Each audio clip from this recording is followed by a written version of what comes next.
We purchased this French armoire a few months ago. We bought this to be a project because we knew this was going to be a whole lot of work, so it's been sitting around until now. You won't notice it now, but once we start to put it together, you'll realize why it's a project.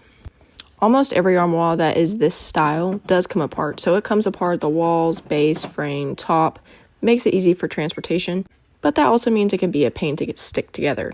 Now these shelves that were in there were not original. Someone had put them in there later on. They were made of particle board.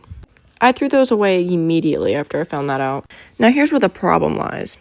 The top crown piece typically sits on dowels that keeps everything in place. I don't know if the originals fell off, got cut off, or whatever. Someone put in their own dowels in the wrong place, which has caused the doors to not close properly. So see, there's about a 1/2 inch gap, which we thought about fixing it 2 different ways. Adding a trim piece that extended this door that it would not look original, and that may be more difficult than what you'd think, or fixing the crown. So see how there are gaps on the edges? Basically, whoever put dowels on the top placed them too far out. So it basically was pulling out the whole frame to be a little bit too wide, causing the doors to have a huge gap. Now to fix this problem, we drilled our own holes to create our new dowels. We screwed in the top to get the placement correct.